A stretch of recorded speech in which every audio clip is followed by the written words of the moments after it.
अस्सलाम वालेकुम, आदाब। हाल ही में रमज़ान की जो ईद यहाँ पर संपन्न हुई और बड़े ही हर्ष उल्लास के साथ यहाँ पर रमज़ान की ईद मनाई गई और नांदेड़ ज़िले में ईद का त्यौहार और चांद रात बड़े ही हर्ष उल्लास के साथ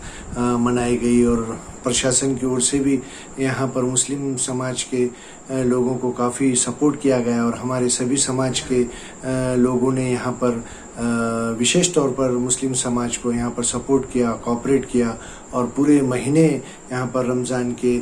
रोज़े रखे गए और रमज़ान की ख़रीदी के लिए बाज़ारों में विशेष तौर पर यहाँ पर भीड़ दिखाई दी गई और ईद यहाँ पर संपन्न हुई। लेकिन हमारे जो नांदेड़ की यहाँ पर जो ख़ासकर उर्दू मीडिया है, जिसमें कई उर्दू अखबारात यहाँ पर स्थानिक अखबारात यहाँ पर निकलते हैं और यूट्यूब के पत्रकार हैं और कई बाहर के जो अखबारात हैं उनके यहाँ पर जिला संवाददाता यहाँ पर जो काम करते हैं, तो उनकी ऐसी यहाँ पर एक शिकायत यहाँ पर देखने को मिली है कि कांग्रेस पार्टी की ओर से यहाँ पर किसी प्रकार की कोई जाहिरात उन्हें ईद के उपलक्ष्य में नहीं दी गई और पिछले कई सालों से यहाँ पर कांग्रेस पार्टी की ओर से विशेष तौर पर यहाँ पर जाहिरात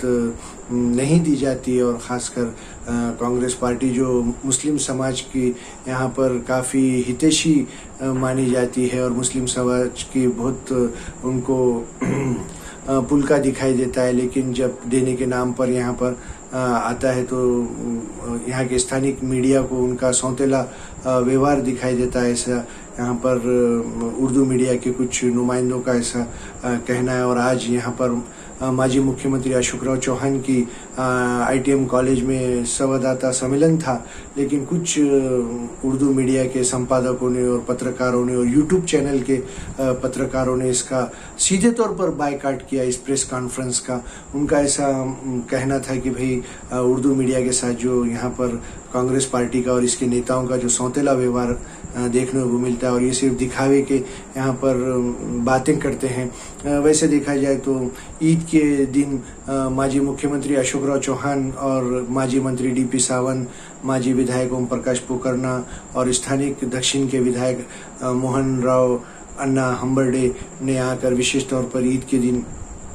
शुभेच्छा दी मुस्लिम समाज के लोगों को और काफ़ी देर तक वो ईदगाह पर रुके रहे। लेकिन ईदगाह परिसर में भी एक चर्चा का विषय यहाँ पर मुस्लिम समाज में देखने को मिला कि माजी मुख्यमंत्री अशोक चौहान ने वहाँ पर मास्क लगाकर आए थे वो और प्रिकॉशन के तौर पर मास्क लगाकर वो आए हैं, लेकिन चर्चा का विषय ये वहाँ पर ईदगाह पर चर्चा चल रही थी कि क्या यहाँ पर ईदगाह पर कोरोना का यहाँ पर कोई संचार है क्या, जो अशोकराव चौहान ने ये स्पेशली यहाँ पर मास्क लगा कर आए, जबकि दूसरे कोई भी नेता ने मास्क नहीं लगाए थे और जिला अधिकारी और पुलिस अधीक्षक ने और पुलिस के आला अफसरों ने भी किसी ने भी मास्क नहीं लगाया था। ठीक है, प्रिकॉशन के तौर पर अगर कोई मास्क यूज़ करता है तो अच्छी बात है, लेकिन मुस्लिम समाज में एक चर्चा का विषय बना हुआ था कि अशोकराव ने ईदगाह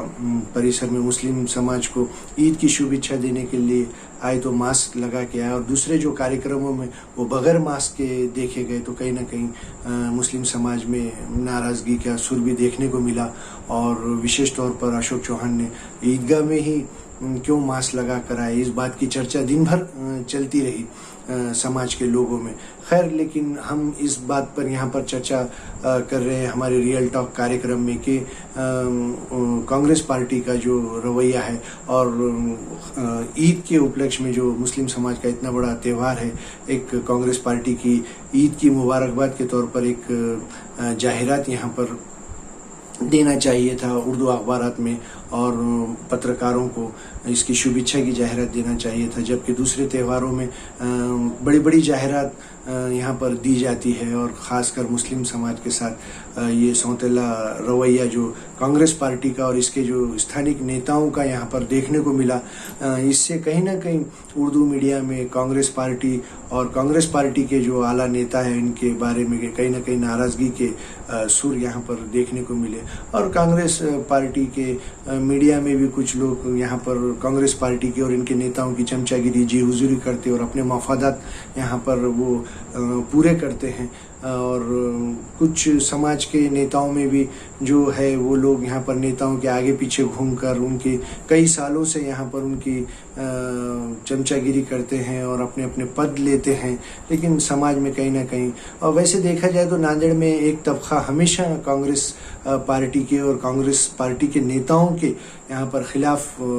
रहता है, और उसी की तर्ज पर यहाँ पर बार बार कई सालों से यहाँ पर, इससे पहले जनता दल ने अपना मुकाम बनाया था, उसके बाद समाजवादी पार्टी ने अपना मुकाम बनाया था, अभी हाल ही में एमआईएम का काफ़ी वर्चस्व है यहाँ पर, वंचित बहुजन आघाड़ी का काफ़ी वर्चस्व है, और अभी हाल ही में बीआरएस का यहाँ पर बड़ी तेज़ी से फैलाव हो रहा है, और कई मुस्लिम समाज के नेता जो कांग्रेस और राष्ट्रवादी कांग्रेस से जो नाराज़ चलते हैं वो एमआईएम में, वंचित में और बीआरएस में काम करते हैं, और कांग्रेस पर ये बार बार मुस्लिम समाज की ओर से आरोप लगता है कि कांग्रेस जो मुस्लिम समाज के एजुकेटेड पढ़े लिखे तबके को बाजू रखती है और उनको वो मुकाम नहीं देती, और कांग्रेस पार्टी ने पिछले कई सालों से यहाँ पर नांदेड़ में मुस्लिम समाज के कांग्रेस के ही किसी नेता को ना एमएलए बनाया, ना उसे डायरेक्ट एमएलसी की पोस्ट दी, और कांग्रेस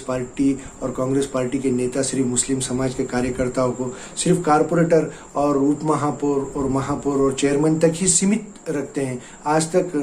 कांग्रेस ने किसी मुस्लिम समाज के नेता को यहाँ पर एमएलए का टिकट नहीं दिया, ना एमएलसी बनाया। ऐसा नहीं है कि कांग्रेस में मुस्लिम समाज के कोई प्रभावी नेता नहीं है। आप देखा जाए तो फारूक पाशा साहब पिछले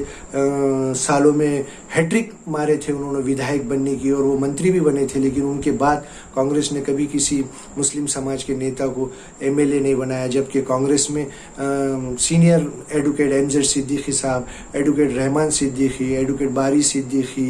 शफी अहमद कुरैशी, अब्दुल समद सेठ, ऐसे कई कांग्रेस में कार्यकर्ता और कांग्रेस के फॉलोअर रह चुके हैं लोग, लेकिन उनको किसी को भी आज तक विधायक नहीं बनाया गया, ना दक्षिण से उनको टिकट दिया गया, ना उत्तर से उनको टिकट दिया। इसी की तर्ज पर एक तबका हमेशा कांग्रेस के खिलाफ रहकर दूसरे पार्टियों में काम करता आया है, चाहे वो एमआईएम हो, चाहे वो वंचित बहुजन आघाड़ी हो, और अभी बीआरएस काफ़ी तेज़ी से यहाँ पर नांदेड़ ज़िले में फैल रही है, और एक तबका हमेशा कांग्रेस और कांग्रेस के नेताओं की पॉलिसी के खिलाफ काम करते आया है, और आने वाले चुनाव में भी कांग्रेस को इसका खामियाजाना भुगतना पड़ेगा, और कांग्रेस को कहीं ना कहीं कांग्रेस पार्टी के बारे में जो नाराज़गी है कि किसी भी मुस्लिम समाज के कार्यकर्ता को विधायक अब तक नहीं बनाया गया, ये नाराज़गी कहीं ना कहीं कांग्रेस को 2024 के विधानसभा, लोकसभा और महानगर पालिका चुनाव में भुगतना पड़ेगी। चलिए फिर नए मुद्दे के साथ, अल्लाह हाफिज़।